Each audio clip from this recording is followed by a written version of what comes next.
हर हर महादेव दोस्तों। ओम नमः शिवाय, श्री शिवाय नमस्तभ्यम। आप सभी को सावन मास की हार्दिक शुभकामनाएं। आप सभी पर भगवान भोलेनाथ की कृपा सदा सर्वदा बनी रहे।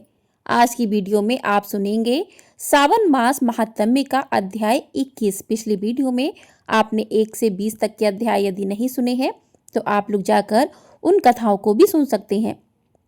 आज सावन मास की इस दिव्य कथा यात्रा का 21वां दिन है, गुरुवार, जो कि बृहस्पति देव, भगवान विष्णु और शिव जी के गुरु स्वरूप को समर्पित है। आज हम सभी सादर नमन करते हैं भगवान शिव के सदा शिव रूप को, जो ब्रह्मा, विष्णु और रुद्र के त्रिमूर्ति स्वरूप के सार हैं। तो आइए आज की कथा से पहले हम सभी प्रार्थना करते हैं। हे सदाशिव, हमें ब्रह्म ज्ञान और अंतर्नित शांति प्रदान करें, ताकि हम अपने जीवन के भ्रमों से मुक्त होकर सच्चे मार्ग पर चल सकें। हे माँ पार्वती, हमें श्रद्धा, संयम और समर्पण की शक्ति दें, जिससे हमारी साधना फलदायक हो। हे बृहस्पति देव, हमें धर्म, विवेक और सद्गुणों से ओतप्रोत करें। हे भगवान विष्णु, हमें सर्वत्र भक्ति और करुणा का भाव बनाए रखने का आशीर्वाद दें। यदि आज की व्रत पूजा या कथा श्रवण में कोई चूक हुई हो, कोई त्रुटि हो गई हो, तो कृपया करके हमें क्षमा करें और अपनी कृपा दृष्टि से हमें सदैव आशीषित रखें। प्रिय भक्तजनों, इसी के साथ आज का अध्याय प्रारंभ करते हैं। अध्याय प्रारंभ करने से पहले भगवान भोलेनाथ के श्री चरणों का ध्यान करते हैं। ओम नमः शिवाय, हर हर महादेव। आज के अध्याय में भगवान शिव के द्वारा सुनाए जाने वाले पराये वस्तु के अपहरण और प्रतिग्रह के दोष के बारे में, साथ ही आप जानेंगे उत्तम, अधम, जन्म, व्यर्थ और सफल दान क्या होता है, सुपात्र के लक्षण क्या होते हैं और विद्या एकादशी के दोष क्या होते हैं, और द्रव्याभाव में श्रद्धा श्राद्ध की क्या विधि होनी चाहिए। इसका विस्तार पूर्वक वर्णन भगवान शिव देवी पार्वती को श्राद्ध की विधि के बारे में बता रहे हैं। आगे बताते हुए महादेव जी कहते हैं कि जो मनुष्य अमावस्या को दूसरे का अन्न खाता है, उसका महीने भर का किया हुआ पुण्य अन्नदाता को मिल जाता है।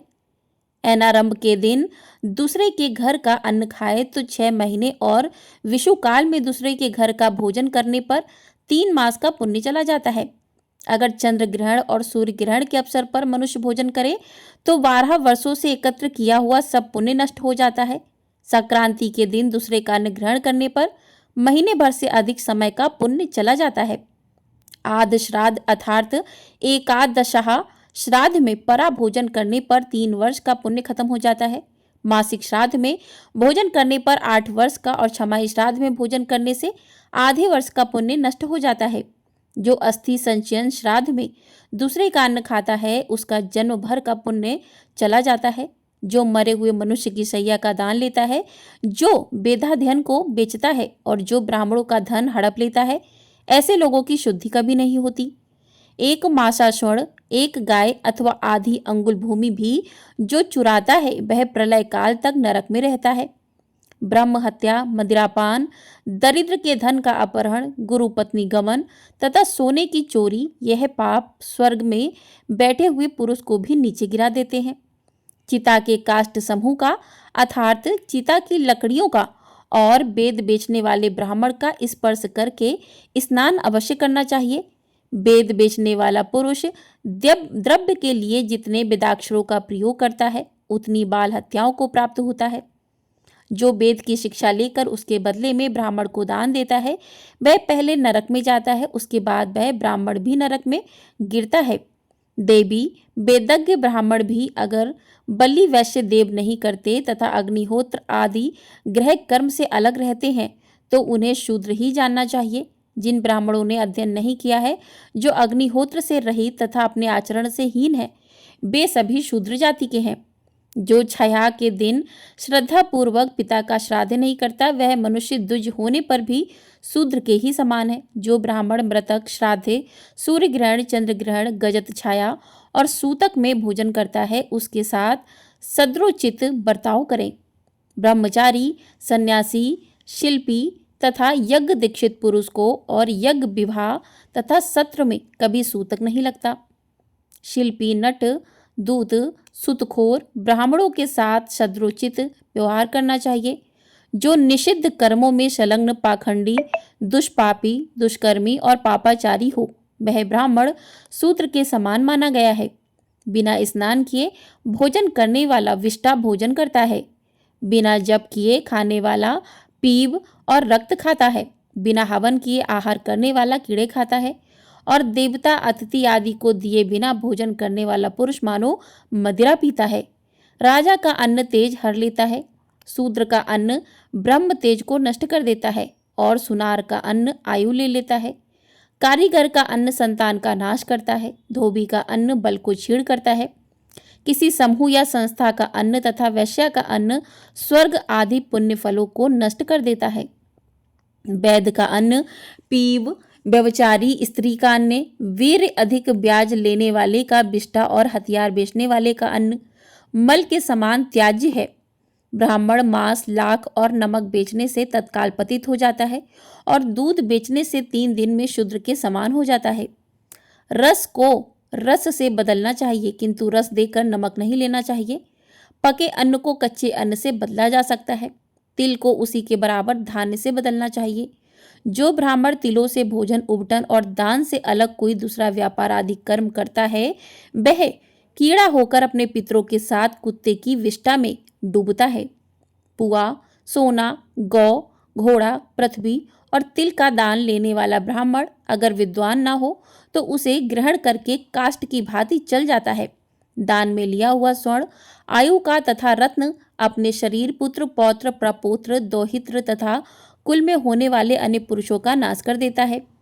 5 योजन के भीतर भी अगर अपने गुरु का आगमन सुनाई पड़े तो उनकी उपेक्षा कभी न करें। मनुष्य सदा सत्पात्र को ही दान दे। जो कहीं दान दिया जाता हुआ देखकर लोभवश उसे मांगने लगे तो विद्वान पुरुष उसे दान न दे, क्योंकि लोलुपता या चपलता अच्छी नहीं होती। देवी अगर ब्राह्मण रस का विक्रय त्याग दें तो उसे सौभाग्य की प्राप्ति होती है। मांस का त्याग करने से संतान की आयु बढ़ती है। चीर और वकल धारण करने से वस्त्र और आभूषण प्राप्त होते हैं। सच बोलने से मनुष्य स्वर्ग में क्रीड़ा करता है। अहिंसा धर्म के पालन से आरोग्य और दान देने से यश की प्राप्ति होती है। ब्राह्मण की सेवा करने से राज्य तथा द्विजत्व प्राप्त होता है। देवताओं की सेवा से मनुष्य दिव्य रूप पाता है और अन्नदान से संपूर्ण अभिष्ट भोगों की प्राप्ति हो जाती है। महादेव जी कहते हैं, देवी 4 प्रकार के जन्म और 16 प्रकार के दान व्यर्थ हैं तथा 4 प्रकार के जन्म उत्तम और 16 प्रकार के दान महादान माने गए हैं। अब इनका भी विवरण सुनो। पहला, कुपुत्रों का जन्म व्यर्थ है। दूसरा, जो धर्म से बहिष्कृत है। तीसरा, जो परदेश में जाते हैं तथा चौथा, जो सदा पर स्त्रियों में आसक्त रहते हैं, उनका जन्म भी व्यर्थ है। अब 16 व्यर्थ दानों के बारे में सुनो। पहला, जो दूसरे के यहाँ भोजन करते हैं, दूसरों पर स्त्री लपंट है, उनको दिया हुआ दान व्यर्थ है। तीसरा, एक बार देने से इनकार करके फिर जो दान दिया जाता है वह भी व्यर्थ है। चौथा, आरूढ़ पतित अर्थात सन्यासी होकर फिर ग्रस्त होने वाले को दिया हुआ दान तथा अन्यायोपार्जित धन का दान भी व्यर्थ है। छठा, ब्रह्म हत्यारे। 7वां पतित। 8वां चोर। 9वां गुरु को प्रसन्न न रखने वाले। 10वां कृतज्ञ। 11वां ग्राम पुरोहित। 12वां अधम ब्राह्मण। 13वां शूद्रा स्त्री से संबंध रखने वाले ब्राह्मण।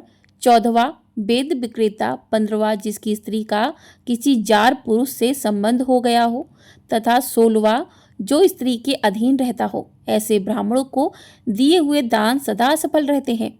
इस तरह यह 16 प्रकार के दान व्यर्थ हैं। अब देवी जिनका जन्म उत्तम है उनका परिचय भी सुनो। पहला, जो अपने माता पिता के उत्तम पुत्र हैं। दूसरा, जो सदा धर्म में तत्पर रहते हैं। तीसरा, परदेश में नहीं जाते। चौथा, पराई स्त्रियों से विमुख रहते हैं। इन 4 प्रकार के मानवों का जन्म श्रेष्ठ है। अब दान के बारे में सुनो जो दान सफल माने गए हैं। पहला, गौदान। दूसरा, स्वर्ण दान। तीसरा, चांदी दान। चौथा, रत्न दान। 5वां विद्यादान। 6वां तिल दान। 7वां कन्यादान। 8वां हाथी। 9वां घोड़ा। 10वां सैया। 11वां वस्त्र। 12वां भूमि।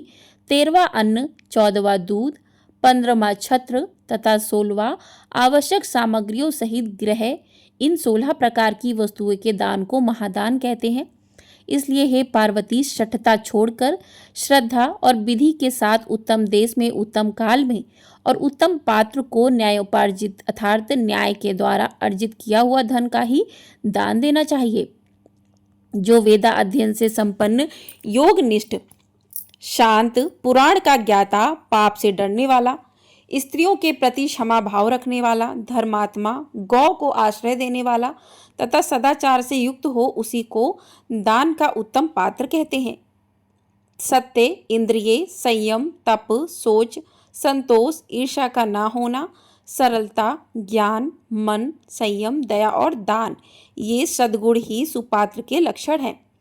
जो ऐसे श्रेष्ठ पात्र को समान बछड़े वाली, चांदी के खुर और सोने के सींग वाली सर्वगुण संपन्न एक गाय भी दान करता है, वह मेरे लोक में प्रतिष्ठित हो जाता है। जो मनुष्य ऐसी गाय को दान में देता है, वह उत्तम गति को प्राप्त होता है। उसके ऊपर मैं सदा प्रसन्न रहता हूँ। जो गाय क्रोध करने वाली, दुष्ट, दुर्लभ, रोगड़ी तथा मूल्य न देकर लाई गई हो, उसका दान नहीं करना चाहिए। जो अतिथियों का प्रेमी मन को वश में रखने वाला अग्निहोत्री तथा धन के अभाव से कष्ट पाने वाला क्षोत्री ब्राह्मण हो, उसे दी हुई एक गाय भी अधिक गुण वाली होती है। जो ज्ञान दुर्बल ब्राह्मण गाय को बेचता है, वह गोदान लेने का अधिकारी नहीं है, उसे ब्राह्मण नहीं मानना चाहिए। गाय, घर, शरण तथा कन्या, ये वस्तुएं अनेक पुरुषों को नहीं देनी चाहिए। इनमें से एक वस्तु एक ही व्यक्ति को देनी चाहिए। अगर एकादशी दशमी से व्रत हो और द्वादशी का क्षय हो गया हो, तो उस दिन नक्त व्रत करें, अर्थात एक समय भोजन करें। उस दिन उपवास का विधान नहीं है। जो एकादशी में उपवास करके त्रयोदशी को पारण करता है, उसकी 12 द्वादशियों का फल नष्ट हो जाता है। इसलिए एकादशी का उपवास रखने वाले भक्तों को द्वादशी तिथि में ही व्रत का पारणा यानी कि व्रत खोल लेना चाहिए। उपवास और श्राद्ध के दिन काष्ठ से दंत धावन ना करें, अर्थात लकड़ी से दांत साफ ना करें। 10 पूर्ण मास तथा पिता का वार्षिक श्राद्ध पूर्व विद्या तिथि में ही करना चाहिए। जो ऐसा नहीं करता वह नरक में पड़ता है, उसकी संतान की हानि बताई गई है और वह दुर्भाग्य को प्राप्त होता है।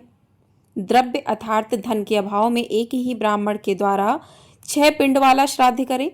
उसमें पिता आदि के लिए 6 अर्घ स्थापित करके उन्हें विधि पूर्वक निवेदन करें। ब्राह्मण के हाथ में जो अन्न जाता है, उसे पिता भोजन करते हैं। मुख में पितामह खाते हैं। तालु भाग में स्थित होकर प्रप पितामह उस अन्न को ग्रहण करते हैं। ब्राह्मण के कंठ में माता महाहृदय में प्रामाताम और नाभि में वृद्ध प्रामातामा स्थित होकर इस अन्न को ग्रहण करते हैं।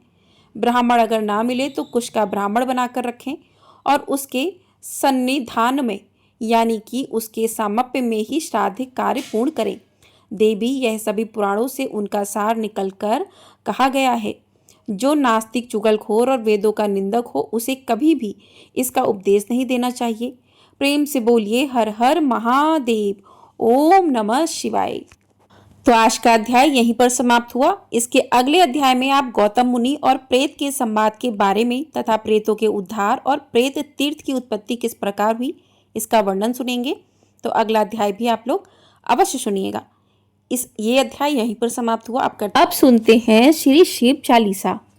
जय गणेश गिरिजा सुमन, मंगल मूल सुजान, कहते अयोध्या दास तुम, देहु अभय वरदान।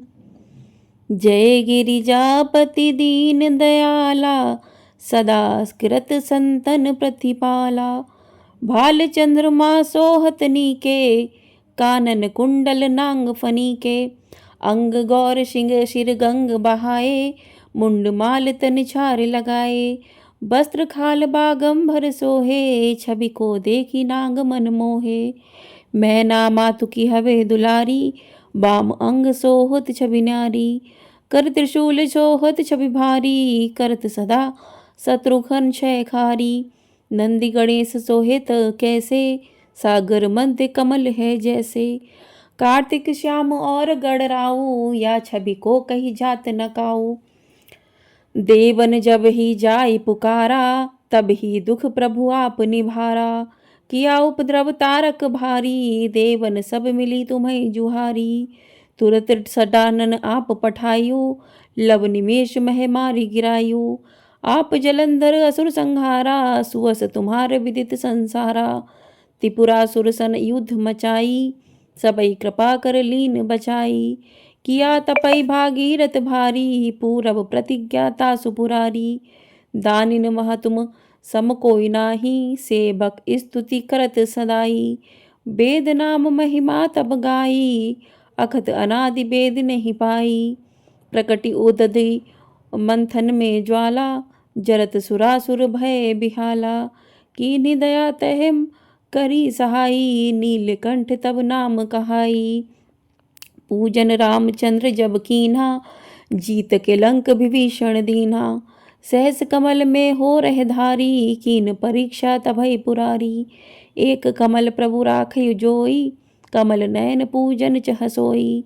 कठिन भक्ति देखी प्रभु शंकर, भय प्रसन्न दिए इक्षित वर। जय जय जय अनंत अविनाशी, करत कृपा सबके घटवासी। दुष्ट सकल नित मोहि सतावे, भ्रमत रहो मोहि चैन न आवे। त्राहि त्राहि मैं नाथ पुकारो, ए अवसर मोहियान उबारो। ले त्रिशूल शत्रुघ्न को मारो, संकट से मोहियान उबारो। मात पिता भ्राता सब होई, संकट में पूछत नहीं कोई। स्वामी एक है आस तुम्हारी, आय हरौ मम संकट भारी। धन निर्धन को दे सदाही, जो कोई जांचे सो फल पाही।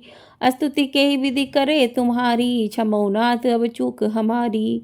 शंकर हो संकट के नाशन, मंगल कारण विघ्न विनाशन। योगी यति मुनि ध्यान लगावे, शारद नारद शीश नवावे। नमो नमो जय नमः शिवाय, सुर ब्रह्मादिक पार न पाए। जो यह पाठ करे मन लाई, तापर होत है शंभु सहाई। ऋषनिया जो कोई हो अधिकारी, पाठ करे सो पावन हारी।